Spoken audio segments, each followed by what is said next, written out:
Welcome back, friends.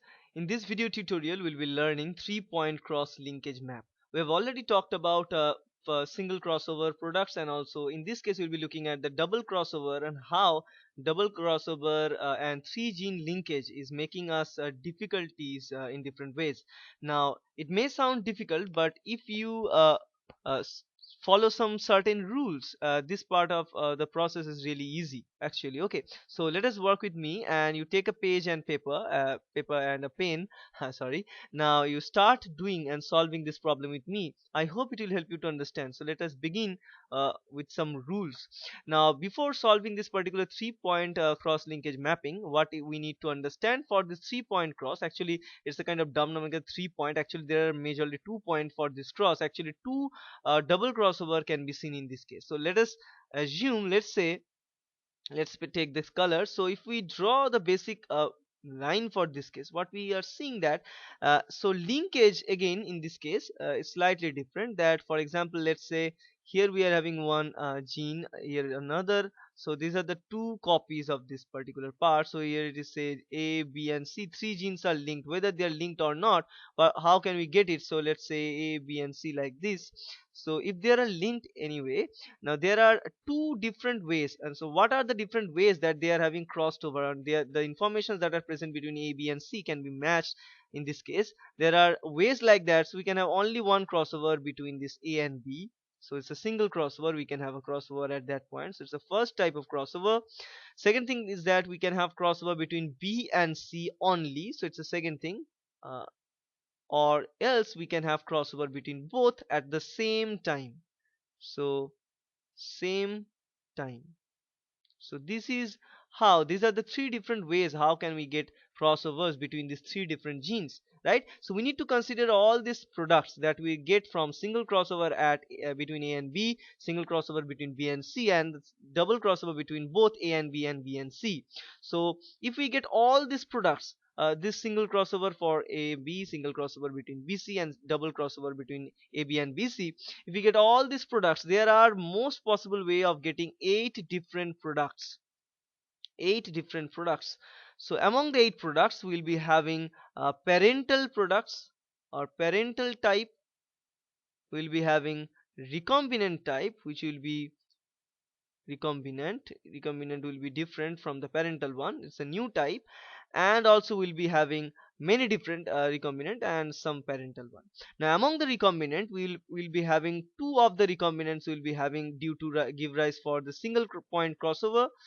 Two of them will be because of the crossover at the second point, and another two of them is going to be between the crossover double crossover product, right? So it's a double. So let me write it. So this understanding is the most important understanding for solving this kind of problems. So we can get at least 8 products. Among the 8 products we have must two parental products, and we'll be having 6 different recombinant product. Among the 6 we'll be having two set of products getting from a single point or the first point crossover, which is this one.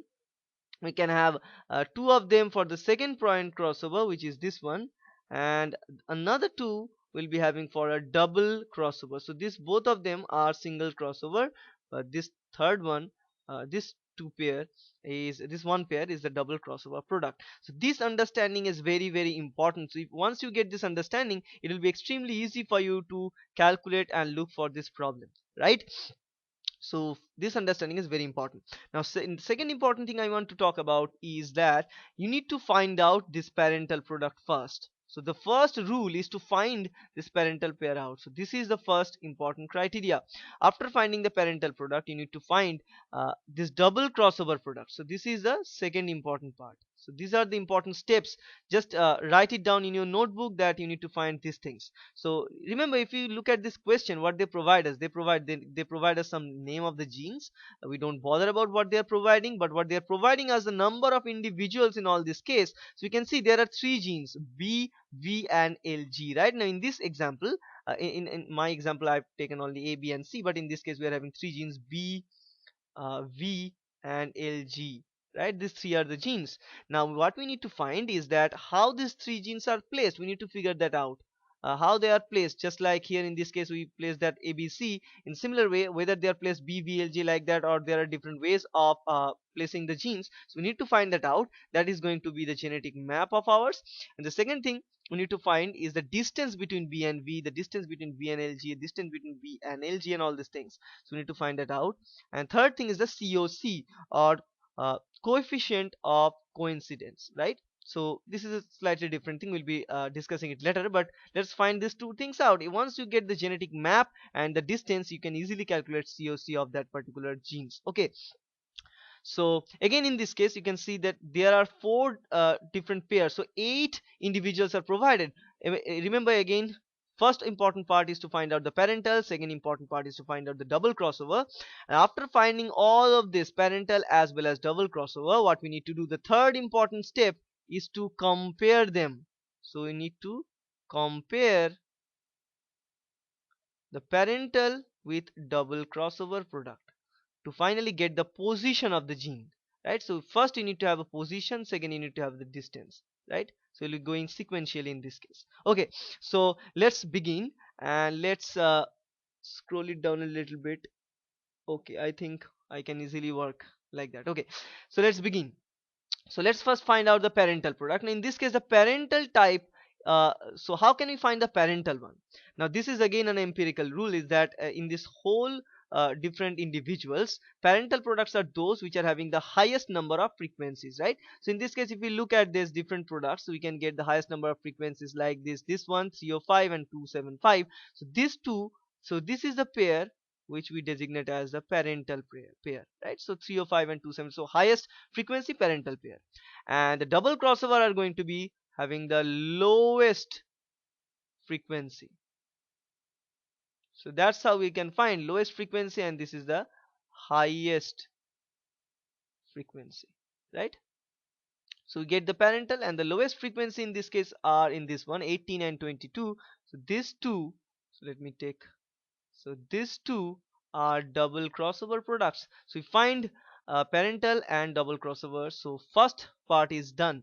Now what we need to do, we need to compare these two sequences. So let's compare it. In the parental we are having plus V, so we are having plus V and LG. On the other hand, here we are having plus LG, so we are having plus. So let me change the color. For the double crossover, what we are having, let's say this one, plus LG. So what we are having uncommon between both of them is this one, is this V in this case, right? Let's move on here. So we have uncommon here V. Now let's move on to the next case. So we are having again, so let me change the color. Here we are having B plus and plus. In this case also we are having B, V and plus. So again the uncommon thing that we are getting here is this is this V. So from comparing this parental type with the double crossover type, what we get is the uncommon type is V, right? Now this is again the empirical rule. I am not going to tell how it is going to happen or not, but this is a rule, just note it down. uh, but after comparing the parental type with the double crossover type, that particular gene which is going to be uncommon, which is found uncommon, here in this case this gene V is going to be the uncommon. So this gene is going to placed, it is going to be placed at the middle. So it is going to be placed at the middle of this particular map. So this is the empirical rule. So here we find V as uncommon, so we must put V at somewhere middle. So let us put this here in this case.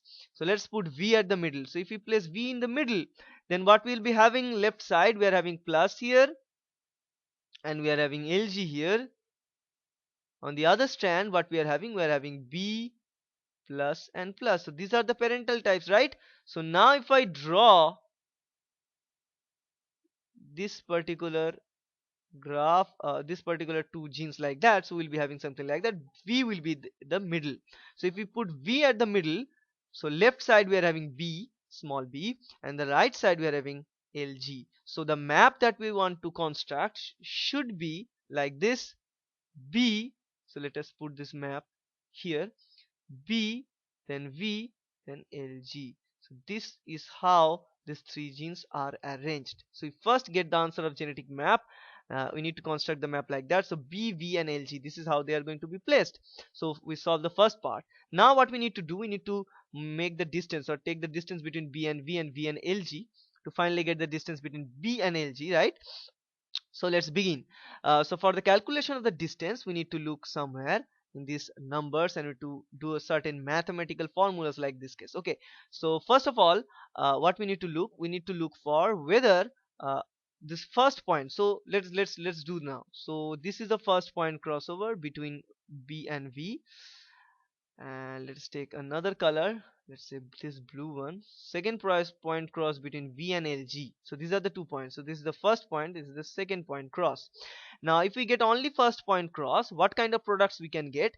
Let's look at it very carefully. So we can get the products, let's say this one, plus plus and plus, one set plus plus and plus, another set B, V and LG. So we are going to get this one plus plus plus and B, V and LG. So what is the frequency of this product?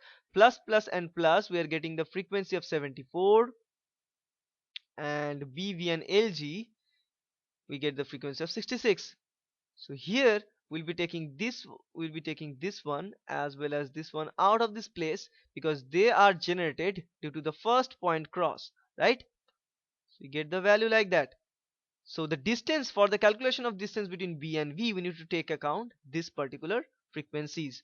But another important thing I must tell you, for all this case, whether you are looking at the first point cross or the second point cross, you need to take account the double crossover products, or the frequency of double crossover products in both these cases, because in double crossover you can get both the crossing over at first place and second place, right? So if you are calculating the distance between B and V, you shouldn't only take these frequencies, you should take this double crossover frequencies along with them.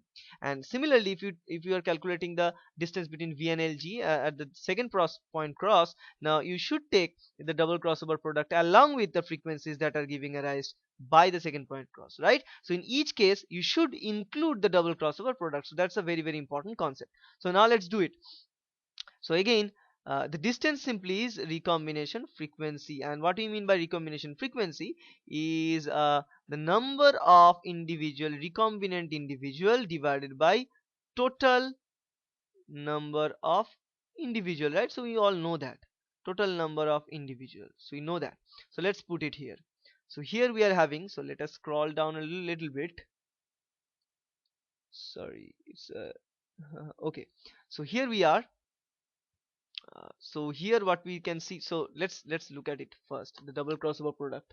So the double crossover product, we are having 22 and 18. So let us put it here first. So double crossover product 22 and 18, right? So we'll be adding all of them. So we'll be adding 74 plus 66 plus 22 plus 18, and the total number of individuals will be dividing it. Total number of individual in this case is 1000, so we'll be dividing it with 1000.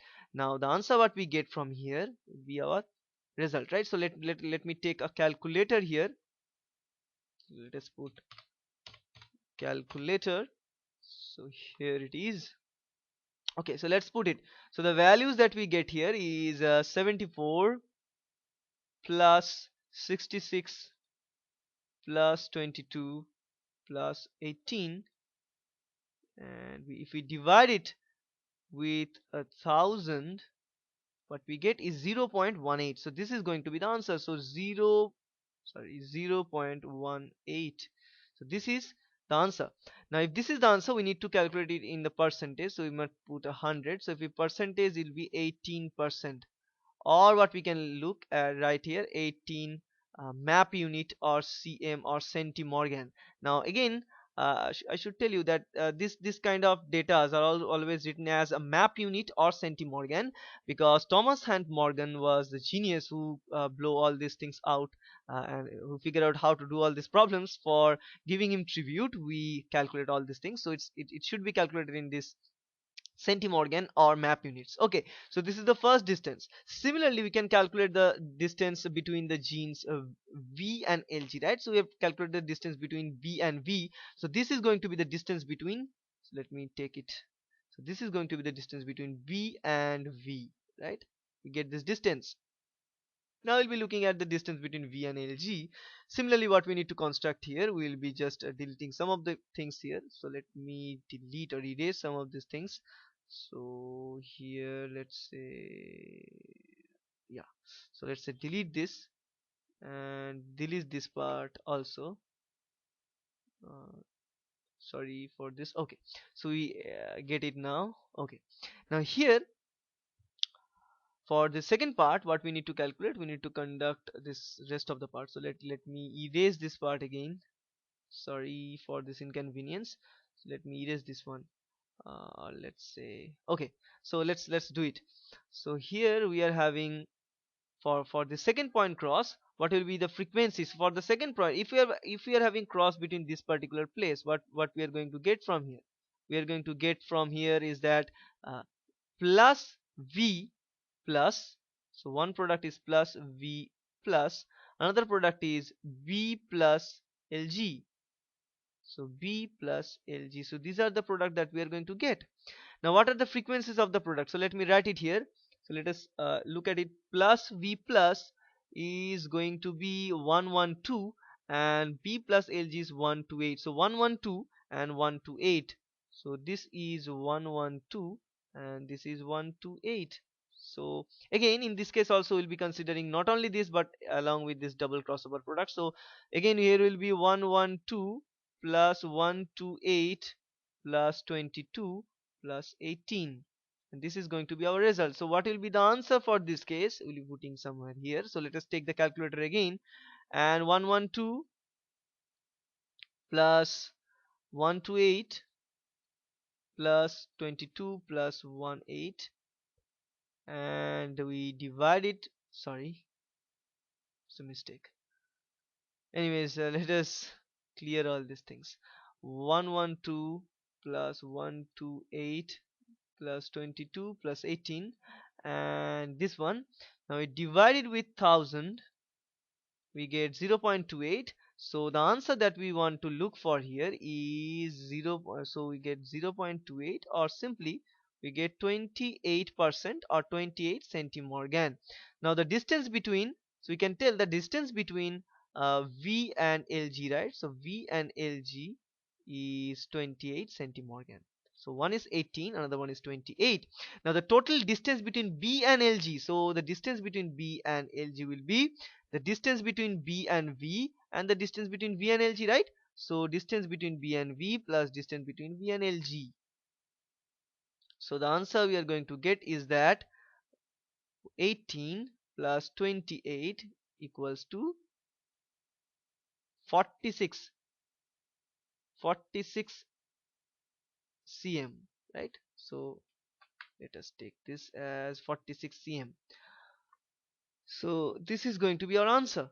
So let us change the color here. So the distance between, so if we make the map, so what is going to be, it is going to be, say, B V L G. The distance between B and V is 18. So let me change the color here. Distance here is 18 and the distance here is 28, and the total distance here is 46 centimorgan, right? So this is how the genetic map is constructed. Remember the question, they have asked us to construct the genetic map, and then they have asked us to get the distance. We get both these things. Now the third thing is the coincidence of coefficient of coincidence, or COC, right? Now for the calculation of COC, we are having a simple formula. It's simply the variance, right? So what we get as the coefficient of coincidence is that observed. So let me write it as COC for you. Observed uh, double crossover frequency or double crossover product divided by the expected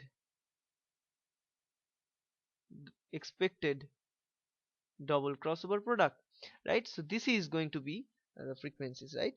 Now observed frequency we can easily get, and this desired one we need to calculate. Now how can we calculate the expected double crossover product? The easiest way to calculate is that we will be simply taking up both this single crossover products, all these single crossover products at a time, and we'll be looking at the frequencies for them. Okay, so let us calculate that. Now if we look at the observed double crossover product, what is going to be, remember the double crossover product, one is 22, another one is 18. So the observed product in this case, it should be, so let me write, so 18 plus 22 divided by 1000 into 100, because we will be calculating in percentage. So this is going to be the observed double crossover frequency, and the expected value here will be, individually will be adding the values that we get from single crossover products. For the single crossover products between this first one, let's say the single crossover between, so we must go at this direction. Okay, let's move on here. So if we look at the single crossover products at this direction, so we'll be getting 74 and 66. We need to calculate this one, as well as we need to calculate this one independently, and we'll be adding the values. So one of them will be 74 plus 66, another, so let me calculate here. So the expected crossover is simply 74 plus 66 single point crossover, the first point crossover, divided by crossover frequency. So let me take a color here. Okay, so here this expected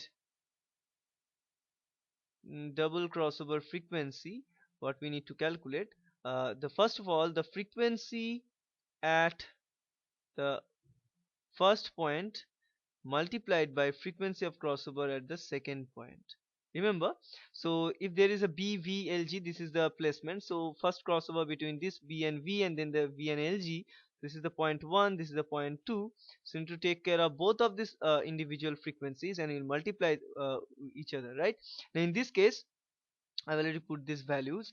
For the first one, we put this first one. So let me go back here. So here we can see for the first place of crossover, we are having the value 74 and 66. In the second point crossover, we are having the value of 112 and 128. So we'll be calculating all of them together. So 74 and 66 divided by 1000. So this is going to give us the first crossover product, and we'll multiply this. So we'll be multiplying this with the second point crossover. So 112 plus 128 divided by 1000, right? So what it is going to give us, it is going to provide us that this first one is 18 plus 22 divided by 1000. So it is giving us 0.04. If we multiply it with 100, it is giving us 4. So in the top we are having 4 divided by, here in the bottom, 74 plus 66 divided by 1000, we're giving us 0.14. So 0, so let me change the color here, let's say 0.14 multiplied by, here 112 plus 128 divided by 1000, it is providing us 0.24. So it is giving us 0.24. So again in this case, we'll be multiplying a whole thing into 100 so that we get the value in percentage. So now in this case we are having 0.14 multiplied by 0.24, right? So it's giving us 0.0. So and here into 100, so we must put 100 here. So it is giving us 3.36. So at the top we are having 4, but at the bottom we are having 3.36. So finally the answer that we want to get is 4 divided by 3.36. It is 1.19. So this is called the COC, or coefficient of the coincidence. Okay, so we have calculated all these important things that they have wanted us for the calculation. But now let me tell you another important thing is that sometimes they may ask for the inference. So they may ask that what is going to be the inference of this particular what you can say, a particular math. Now in this case the inference value is simply 1 minus COC. This is the formula for inference. Inference equals to 1 minus COC. So here is 1 minus COC is 1.19. So here the inference is minus 0.19. This is going to be the answer for the inference. Okay, so if they ask inference, you can calculate inference in this way. So that's how we calculate all these different things. We can map it. So again, we've answered all the questions. So let me go back here. They have asked us the genetic map. This is B, V, and LG. They ask for the distance, and the distance, remember in this case, we already talked about the distance between B and V is 18 centimorgan. Distance between V and LG is 28 centimorgan, and the whole distance between B and LG is 46 centimorgan. On the other hand, we have already calculated the COC values as well as the inference. So that's how you calculate and work for the cross, what you can say, 3-point crosses. And I hope that's helpful. Thank you.